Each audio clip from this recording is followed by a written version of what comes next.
previous section, we just talked about the broad introduction of putting. How to look at the target, which is the hole, aim the putter face, and then build your grip and posture around that. So, what are you trying to do when you putt? You're trying to hold the putt, you're trying to hold the thing. Certainly from inside 20 feet, you're looking to knock it in. 40, 50 feet, you'll be happy with a 2-putt. But the critical factor is getting the weight of the putt right. Now, when I was a youngster, I was told that short putts were about line and long putts were about pace. The idea being that you had a short putt, you weren't going to get the pace very much wrong by a foot or so, but the line was therefore more important. Conversely, with a long putt, the line of the putt was quite easy to get. It was how far you rolled it. But experience over the last 40 years of teaching has actually gone away from that for me, and I believe that all putts have to be rolled. Even if you have a 4-foot putt, or quite a short putt, you have to roll it with authority for it to hold its line. You can decelerate on the putt and mishit it. So we need the ball to roll. And rolling the ball is an art. It's like spinning a pebble when you're a kid, or playing conkers, or cracking a whip. Okay, the ability to roll the ball is something that we have to work on and we have to practice. But it's not mechanical. The preparation is mechanical. We have to go through the discipline of pre-shot routine, which is what you see in your left brain. But when it comes to putting, then your only responsibility is rolling the ball.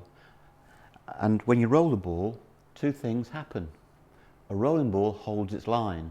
As I said in the last piece, we know that as a ball slows down in the last foot or 18 inches of its movement, at that point it would deviate the most. So a rolling ball holds its line. But your onboard computer, your subconscious mind, assesses and judges distance on the assumption of a rolling ball.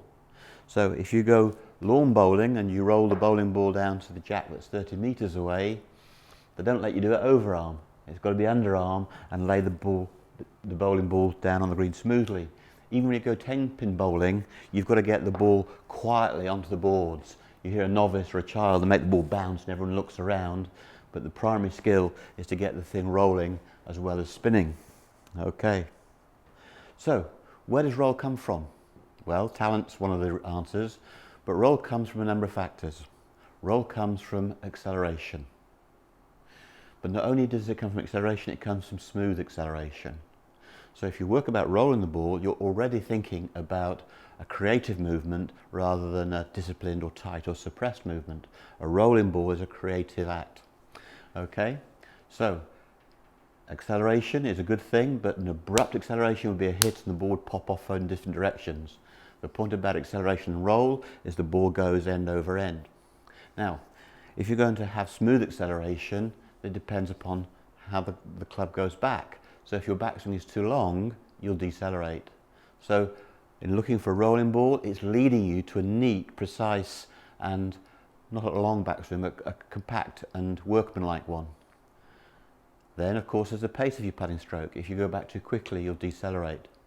So a rolling ball leads you to smooth acceleration from a smooth backswing to a relatively compact backswing.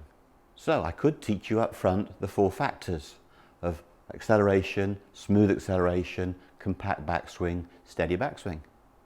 The beauty is if I teach you to roll the ball, which is an art, it leads you to those 4 mechanical benefits. So you got that? Learn to roll the ball and that leads to a good stroke. You could work on your stroke and still fail to roll the ball. Okay, so presenting the club, tipping forward, building my grip, you can see that my shoulder line is now parallel. And it's not a difficult thing then to just drape my feet 50-50. Okay. Now imagination is key. I see the ball rolling end over end. That's all I'm thinking about. Rolling the ball the correct distance. You see, I'm not responsible for where the ball goes. That comes from where I end the putter face. So the mechanical thought has to take place in the preparation. Because when you're hitting the shot, which only happens in about 1.5 seconds when you're putting, or 1.8 seconds, you can't think about too much. And the moment you get mechanically minded and you worry about what the putter head's doing or what your shoulders are doing, at that point things tend to break down. So, offering the club, leaning forward, then you clear your mind of any theoretical technique. You just look at the hole, your computer knows, and all you have to do is impart roll at the correct speed. So you can see that both those putts were fraction left edge, one went in and one didn't, but because the pace was correct, I've got an absolutely certain kick in next putt. Okay, so hopefully you've got that. Mechanics are important, but mechanics come from task. If you learn to roll the ball, you're going to have acceleration. You're going to have smooth acceleration.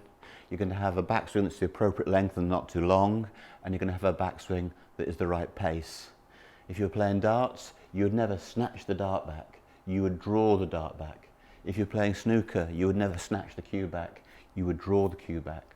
So have that same feeling when you're putting. If you're going to roll the ball, draw the putter head back calmly. The moment it gets quick or twitchy, you're into deceleration. And it's very hard to hit a ball on the right line with roll if your putter head is decelerating. A good putt is a creative act. It mustn't be tight, tense or suppressed.